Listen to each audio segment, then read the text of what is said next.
Assalamualaikum warahmatullahi wabarakatuh. Alhamdulillah wassalatu wassalamu ala sayyidina Muhammadin wa ala alihi man walah. Bismillahirrahmanirrahim. Syahrul Ramadan alladzi unzila fihi al-Qur'an hudan lin-nasi wa bayyinatin minal huda wal furqan. Man syahida minkum asy-syahra falyasum. Man kana maridan ala safarin fa iddatun min ayyamin ukhra. Yuridullahu bikumul yusra wa la yuridu bikumul usra wa litukmilul iddah wa litukabbirullaha ala ma hadakum wa la'allakum tashkurun. Wa idza sa'alaka 'ibadi 'anni fa inni qarib ujibu da'watad da'i idza da'ani falyastajibu li wa liyu'minu bi la'allahum yarshudun. Alhamdulillah, pada siang hari ini kita bisa bersama-sama hadir dalam majelis yang mulia ini. Majelis yang insyaallah penuh dengan berkah dan rahmat dari Allah Subhanahu wa ta'ala. Kita berdoa kehadirat Allah, semoga semua yang kita lakukan ini bisa diterima oleh Allah dalam langkah-langkah kita mendekatkan diri kepada Allah Subhanahu wa ta'ala. Kita berdoa kehadirat Allah Subhanahu wa ta'ala di hari-hari bulan Ramadan yang mulia ini. Semoga pada saat ini Allah sedang memperhatikan kita, mengabulkan doa-doa kita, mengampuni dosa-dosa kita, menjadikan kita manusia-manusia yang amalnya bertambah baik dari hari ke hari, manusia-manusia yang hidupnya bermanfaat, manusia-manusia yang kontributif. Jadikan kita suami-suami dan ayah yang saleh, diberi kita istri yang salihah, diberi kita anak-anak yang saleh, anak-anak yang salihah, anak-anak yang mencintai bangsanya, anak-anak yang mencintai umatnya, anak-anak yang mencintai orang-orang yang tertindas, anak-anak yang mencintai agamanya, anak-anak yang mencintai Al-Quran, anak-anak yang mencintai Rasulullah sallallahu alaihi wa ala alihi wasallam. Bapak, Ibu dan saudara-saudara sekalian, materi saya pada hari ini insyaallah 15 menit 20 menit insyaallah terkait dengan masalah perbedaan yang ada di dalam entitas yang ada di universe milik Allah ini. Ya. Kalau kita lihat semua fenomena yang ada di universe milik Allah ini, maka kita akan menangkap selalu kehadiran perbedaan. Tidak ada yang sama. Sel yang sekian miliar di dalam tubuh kita ini tidak ada yang sama. Nanti kalau Bapak keluar dari masjid ini, kemudian ada pohon di depan, Bapak lihat daunnya, antara daun satu dengan daun yang lain tidak akan ada yang sama. Kalau Bapak sama itu hanya kelihatannya saja sama, karena pengamatan kita yang tidak terlalu teliti. Tidak ada yang sama. Bahkan secara berkelakar mungkin saya katakan lubang hidung kita ini dua buah lubangnya tidak sama. Kalau Bapak tidak percaya boleh dites nanti di rumah. Kalau Bapak kelihatannya sama, biasanya hanya alatnya saja yang tidak teliti. Kalau Bapak punya alat yang ketelitiannya 100 digit di belakang koma, mesti menemukan. Ya, maka itu ada yang bertanya karena begini, nanti kalau di akhirat itu ya, kalau amal orang yang sama itu bagaimana ya? Nah, saya katakan insya Allah dengan rahmat Allah dimasukkan ke dalam surga. Bahkan yang diminta itu cuma satu amal kita yang baik mengalahkan 10 yang tidak baik. Itu karena rahmat Allah. Tetapi yang tidak boleh dilupakan dalam perhitungan yang maha kuasa itu, digitnya itu sekian ribu digit di belakang koma. Jadi tidak ada yang sama. Ya. Kemudian kita mencoba untuk mencari hikmah. Hikmah apa yang ada kira-kira di balik perbedaan itu? Ya, ahum yaksimuna rahmatar rabbik nahnu qasamna bainahum ma'isyatan fil hayatid dunya wa rafa'na ba'dhum fawqa ba'din darajat liyattakhidha ba'dhum ba'dan sukhriyyah wa rahmatu rabbika khairun mimma yajma'un. Bukan kalian yang membagi rahmat Allah itu. Nahnu qasamna bainahum ma'isyatan fil hayatid dunya. Aku, kata Allah, yang membagi kehidupan manusia. Bapak di sana, saya di sini, antum di sana. Itu memang Allah yang membagi kehidupan. Wa rafa'na ba'dhum fawqa ba'din darajat. Yang satu diangkat derajatnya lebih tinggi dari yang lain. agar setiap orang mampu berkontribusi. Wa rahmatu rabbika khairun mimma yajma'un. Sesungguhnya rahmat Allah itu lebih baik dari apa yang mereka kumpulkan. Jadi kalau kita diciptakan oleh Allah Subhanahu wa taala ini berbeda satu dengan yang lain, tujuannya adalah supaya yang satu bisa memberi kepada yang lain, yang satu bisa berkontribusi kepada yang lain. Bapak punya sesuatu yang saya tidak punya, pasti saya insya Allah punya sesuatu yang Bapak tidak punya. Maka itu tidak ada orang di dunia ini yang demikian miskin sehingga tidak bisa memberi, dan tidak ada orang di dunia ini yang demikian kaya sehingga tidak membutuhkan orang lain. Tidak ada ya. Kalau kita lihat fenomena yang ada di alam ini, di dunia fisik, bapak-bapak yang belajar fisika mungkin di SMP atau di SMA atau di perguruan tinggi, kalau di dunia fisik ini, kalau ada aliran flux atau flow, ada aliran, itu selalu ada perbedaan ya. Listrik tidak akan pernah mengalir kecuali ada perbedaan potensial. Air itu dari mana Bapak? Air itu mengalir dari mana? Dari pegunungan menuju ke laut. Karena apa? Kenapa kok tidak laut menuju ke pegunungan? Karena ada perbedaan ketinggian. Maka itu ada teman saya yang kebetulan mengajar pompa, saya bilang, kamu ini mengajari air untuk tidak takwa kepada Allah. Karena air itu mestinya dari atas turun ke bawah. Dari mana jatuhnya air, kata penyair, kata pepatah bahasa Indonesia, dari mana jatuhnya air? Dari pelimbahan atau dari pegunungan menuju ke laut, ke pelimbahan juga. Seperti itu. Maka itu perbedaan ketinggian itu yang menyebabkan ada aliran ya. Kalau saya punya mobil-mobilan kecil ya, plastik, saya letakkan di meja ini, mobil itu bisa bergerak atau tidak? Kalau meja ini flat, datar seperti ini, mobilnya bergerak sampai yaumul qiyamah, tidak akan pernah bergerak kecuali kalau digerakkan. Tetapi kalau mejanya ini adalah miring, menyudut, incline, begini miring, maka pasti mengalir. Perbedaan ketinggian itu yang menyebabkan aliran. Maka itu kita diciptakan oleh Allah Subhanahu wa taala berbeda satu dengan yang lain ya. Bapak lihat heat transfer, pemaparan panas. Panas itu mengalir. Kenapa kok mengalir? Macam-macam, ada beberapa komponen, ada massa, ada specific heat. Kemudian yang selalu ada delta T, perbedaan suhu. Perbedaan suhu itu yang menyebabkan aliran ya. Dan yang menarik ini berbeda dengan kehidupan manusia. Kalau di dalam alam hampir sebagian besar perbedaan itu selalu mengalir dari yang kaya menuju ke yang miskin ya. Jadi temperatur itu selalu dari yang tinggi menuju ke yang rendah. Difusi itu selalu dari konsentrasi tinggi ke konsentrasi rendah. Sayangnya dalam dunia manusia kadang-kadang tidak begitu. Yang miskin diisap oleh yang kaya, yang kapitalis mengisap yang miskin. Mestinya bukan begitu alirannya. Yang kaya ngasih. Maka itu kalau Islam kan begitu. Yang kaya minta di dalam Islam, yang kaya minta, orang yang kaya ngasih. Maka itu ciri daripada orang Islam ini, kalau punya tidak diam, kalau punya ngasih. Begitu alirannya selalu dari yang besar menuju ke arah yang kecil ya. Saya beri contoh ini yang mungkin menarik kalau ada bapak-bapak dokter di sini, terutama yang bidangnya mungkin paru dan sebagainya.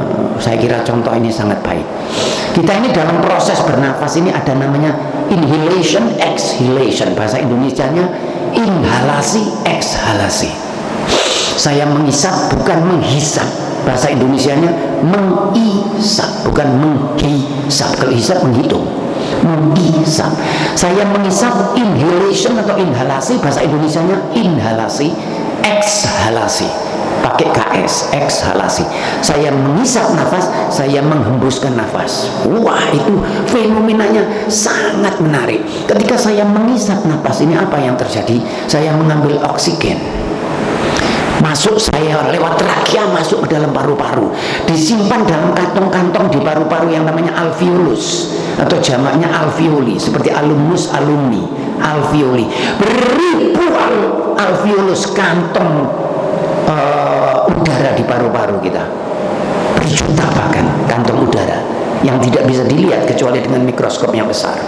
Kemudian disimpan di situ sehingga alveolus di dalam paru-paru kita kaya akan oksigen. Pembuluh darah yang berada di situ kekurangan oksigen. Apa akibatnya? Oksigen mengalir dari paru-paru masuk ke pembuluh darah, dibawa ke seluruh sel untuk metabolisme, untuk kehidupan. Baik, yang kaya ngasih yang miskin. Nanti setelah itu hasil metabolisme menghasilkan karbon dioksida. Sekarang yang kaya di mana? Yang kaya di dalam pembuluh. Paru-paru kita miskin. Alirannya berbalik. Dari aliran darah masuk ke dalam alveolus, kemudian dihembuskan. Walaupun karena rahmat Allah subhanahu wa ta'ala kita tidak sadar, kita cuma menghisap begitu saja, tapi fenomenanya demikian rumit. Artinya kita diberi perbedaan oleh Allah subhanahu wa ta'ala ini memang supaya yang banyak memberi yang sedikit. Yang maha kuasa ini tidak punya rencana bahwa seluruh manusia itu menjadi satu. Maka itu orang Islam ini, saya sering mengatakan Islam ini agamanya orang pintar. Kalau ada orang tidak mau beragama, orang Islam ini tidak punya masalah. Karena apa tidak punya masalah? Karena yang maha kuasa saja tidak punya ambisi bahwa manusia di dunia ini jadi satu. Walau syaa rabbuka laja'alan nasa ummatan wahidatan wala yazaluna mukhtalifin.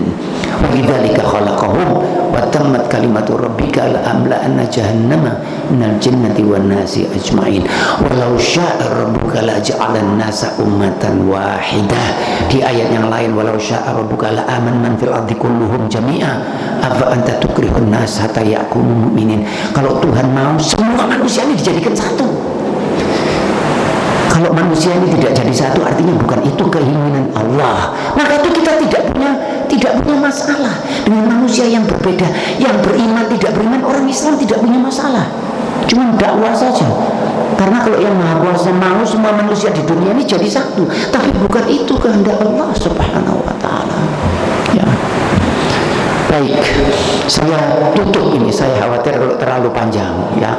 Saya tutup dengan cerita, insya Allah cerita yang pemungkas. Ada seorang pelukis.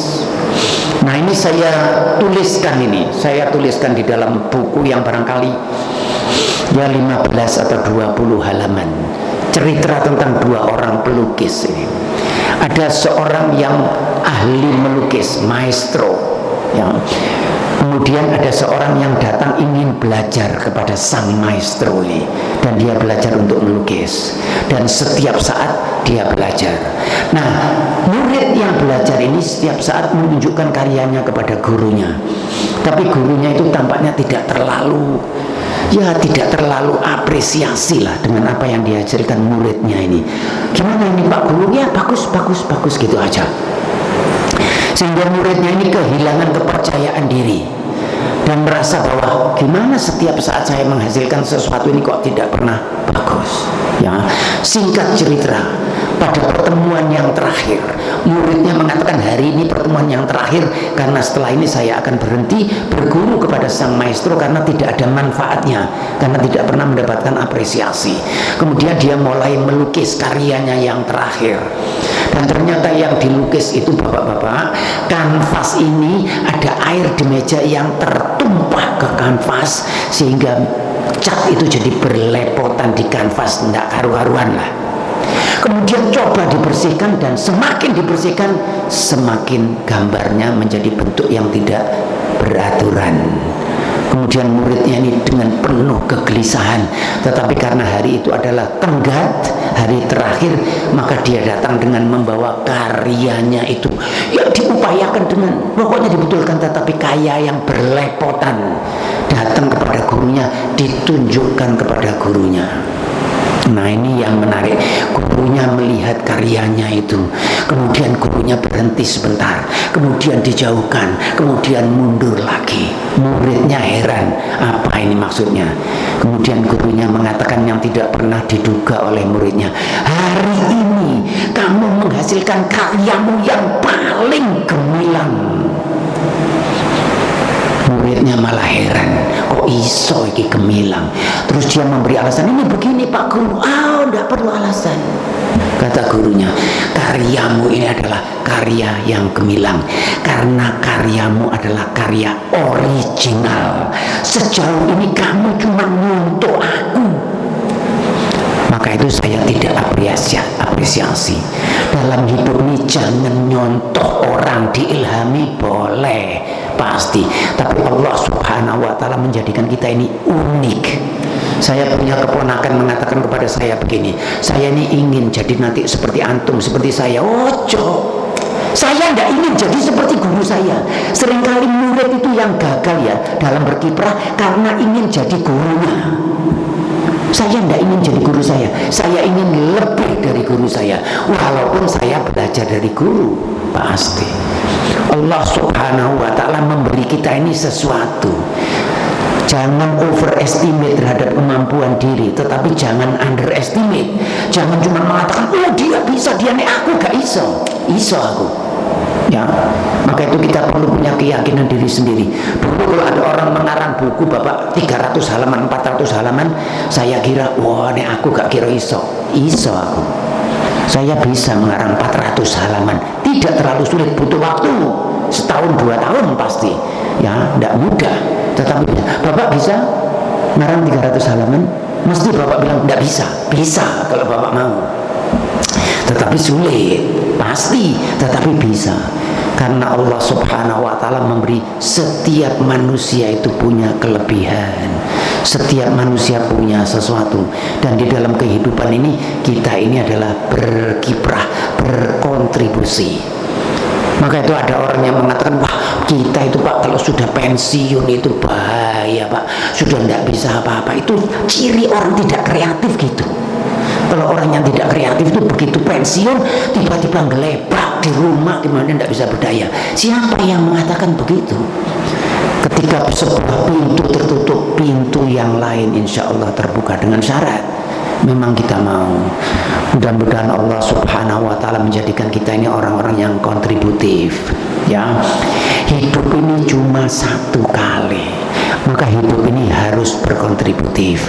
Kalau kita meninggal dunia, orang mengenang kepergian kita, oh sayang, karena bapak itu hidupnya berkontribusi.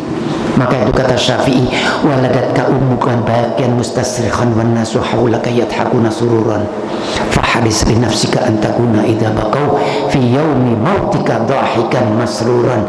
Anak itu kalau lahir di dunia, anak itu menangis. Bayi itu kalau lahir menangis, sementara orang di sekitarnya semua bahagia. Ibunya bahagia, neneknya bahagia, kakeknya bahagia, saudaranya bahagia, anaknya menangis, cuer gitu. Kata Syafi'i, nanti upayakan ketika kamu meninggalkan dunia ini, semua orang menangisi kepergianmu dan kamu pergi dengan tertawa dan bahagia. Itu adalah kepergian yang berarti karena hidupnya bermakna. Barangkali itu yang bisa saya berikan pada kesempatan ini. Mudah-mudahan insya Allah bisa bermanfaat. Yang pada intinya bahwa setiap orang diberi oleh Allah kemudahan dan kemampuan untuk berbuat sesuatu. Tidak ada seseorang yang tidak bisa berbuat apapun. Semakin mampu seseorang, perbuatannya mesti semakin besar. Bapak dan saya tidak boleh berbuat seperti orang kebanyakan, karena kita ini bukan orang kebanyakan. Kita ini orang istimewa. Maka itu kalau ada orang yang mengatakan kita ini sama-sama, ya Pak, aku tidak mau sama-sama kamu. Bapak mau disamakan sama orang-orang korup-korup itu mau? Saya tidak mau. Saya ini adalah umat Rasulullah Sallallahu Alaihi Wasallam. Hidup saya ini harus berbeda. Diupayakan sambil berdoa kehadirat Allah Subhanahu Wa Taala. Aku qouli hadza wa astaghfirullah li wa lakum. Wassalamualaikum warahmatullahi wabarakatuh.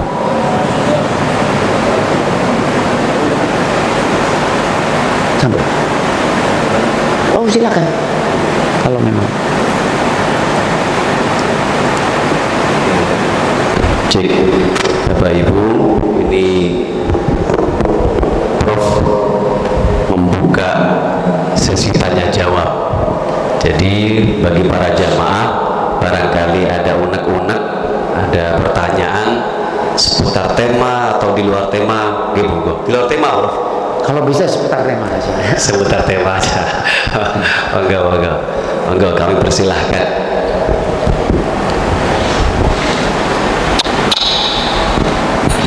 Ini dari Ketua Takmir. Nggih. Nggih, monggo Bapak. Nggih. Satu aja pertanyaan. Monggo Bapak. Nggih. Kalau kita kan biasa nanya anak kecil, tanya, kamu kepingin jadi apa nanti? Ini pertanyaan ini kalau dijawab, oh saya pengen itu salah atau enggak kira-kira gitu? Pertanyaan seperti itu. Terima kasih. Baik. Bismillahirrahmanirrahim.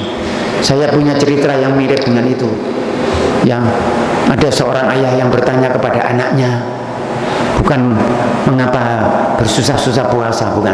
Ada seorang ayah bertanya kepada anaknya, kemudian ayahnya kembali menimpali anaknya itu, kamu besok kalau sudah besar kamu ingin jadi apa?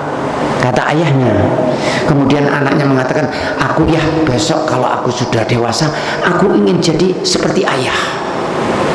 Ayahnya diam, kemudian air matanya bercucuran. Kata ayahnya, gimana kamu? Kok kamu ingin jadi seperti aku? Aku ini dulu cita-citaku menjadi Ali bin Abi Thalib. Jadinya seperti aku. Kalau kamu punya cita-cita jadi seperti ayah, kamu jadi seperti apa?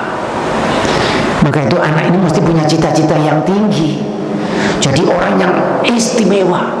Saya kira dan saya kira bukan sesuatu yang luar biasa. Karena kita ini tergantung apa yang kita cita-citakan itu. Ya, kalau cita-citanya itu sederhana ya dapatnya sederhana. Ini sekedar sharing ya, insya Allah niat saya ikhlas. Orang seperti saya ini Bapak ya, ini mestinya tidak jadi begini. Saya ini mesti jadi presiden di Indonesia ini. Bisa saya jadi presiden? Bisa saya? Opo gak bisa. Tapi saya terlalu cinta kepada diri saya sendiri. Maka itu saya istighfar kehadirat Allah. Saya merasa saya tidak betul, karena mestinya saya bisa. Lah orang-orang seperti itu aja bisa kok. Itu kalau di kelas saya enggak bisa diterima itu. Duduk di kelas saya, bisa ngomret gitu. Kenapa enggak bisa? Kita seringkali mencintai. Mudah-mudahan Allah memaafkan kita. Saya jadi pebisnis bisa? Bisa? Kenapa kok enggak bisa? Itu bisa, saya kok enggak bisa? Bisa. Hanya kita memang kurang upayanya. Tetapi paling tidak saya memilih salah satu sektor yang saya pilih. Profesi saya ini guru. Cita-cita saya guru terbaik di dunia. Kalau di Indonesia harus di dunia. Tidak cukup. Saya pernah punya teman kemudian dia mengatakan gini. Saya bilang saya ini pertanyaan saya sekarang ini tentang kontribusi. Lalu dia mengatakan kalau buat saya ini sudah berkontribusi. Oh ya, berarti kontribusinya ndek-ndekan, layangan buntutan ini. Kita ini belum berkontribusi karena mestinya bisa. Tapi kita terlalu sayang pada diri kita, terlalu malas. Mudah-mudahan Allah Subhanahu wa taala memaafkan. Tetapi harus ada. Maka itu untuk anak ya diberi pedoman yang tinggi. Walaupun kembali lagi setiap orang ini ya mendengar genderangnya sendiri-sendiri. Tidak bisa setiap orang sama. Tapi boleh saja kamu harus jadi. Kita mesti beri target untuk anak-anak itu ya setiap saat. Nah tentang berhasil atau tidak, mudah-mudahan insya Allah. Saya kira begitu Bapak. Mohon maaf kalau tidak tepat dalam menjawab. Ada yang lain barangkali? Atau cukup? Yang di belakang, yang senden-senden. Oke, saya kira sudah cukup, Prof. Iya. Mohon maaf, Prof. Ini feedback ini. Kalau kita ngefan ke seseorang itu diperbolehkan atau tidak? Jadi kan kalau kita ngefan seseorang itu akhirnya kita berusaha untuk seperti itu. Ya. Saya tanya Bapak, saya tanya, siapa yang fan Bapak? Yang paling fan di dunia ya? Di dunia, bukan di Perak ini, bukan, itu ndek-ndekan itu. Di dunia ini Bapak ngefan ke siapa? Orang Islam cuma satu loh jawabannya. Untuk orang Islam ini jawabannya cuma satu. Bapak mesti tahu siapa kita ngefans idola, siapa idola kita, cuma satu, the one and only. Siapa idola kita? Rasulullah sallallahu alaihi wasallam. Bapak ngefans kepada Rasulullah, ingin dicontoh semua yang dilakukan, pekerjaannya, bagaimana di rumahnya, bagaimana sebagai panglima perang, bagaimana sebagai orator, bagaimana sebagai suami, bagaimana sebagai ayah, bagaimana sebagai kakek. Itu inna lakum fi rasulillahi uswatun. Itu ngefans, itu ngefans ya. Maka itu fans. Nah, kalau tidak mesti ada di bawahnya kan? Pasti ada di bawahnya ya. Saya punya fans macam-macam Pak, selain daripada itu Palestina yang paling tinggi. Tetapi kadang-kadang saya punya fans juga ada orang-orang tertentu di dunia pendidikan misalnya. Ya, saya punya buku di rumah yang sangat bagus, yang saya ya terus terang ngefans kepada, walaupun pengarangnya pasti tidak kenal dengan saya. Tapi saya lihat orang ini luar biasa dan memberi saya sesuatu yang luar biasa. Saya kira tidak ada masalah. Bahkan itu kan salah satu yang bisa kita berikan kepada anak-anak kita supaya jadi orang yang bermanfaat, itu kasih bacaan orang-orang terkenal itu ya, orang-orang di dalam ilmu pengetahuan, para sahabat ya, keberaniannya Sayyidina Ali, keadilannya Sayyidina Umar, seperti itu. Maka itu kan ada anak-anak SD yang punya buku-buku itu. Oh, itu bagus karena mereka punya ilham, diilhami dengan itu. Saya kira baik, tidak ada salahnya. Cuman jangan ngefans sama yang tidak ada manfaatnya ya. Saya sering mengatakan kepada mahasiswa saya itu, kalau di tempat belajarmu itu kamu kasih gambar rockers itu, rockers, saya bilang malaikat tidak akan masuk. Terus gak kira pinter kan sinau, kamu kasih gambar rockers. Jangan kasih gambar yang begitu. Juga jangan ngefans sama orang-orang sembarangan ya, terutama untuk hidup loh. Jangan ngefans. Kalau yang ngefans itu mesti orang yang memang level yang itu. Karena kita diilhami. Oh, saya kira baik. Oh, saya punya fans banyak. Ya, pasti. Insya Allah begitu.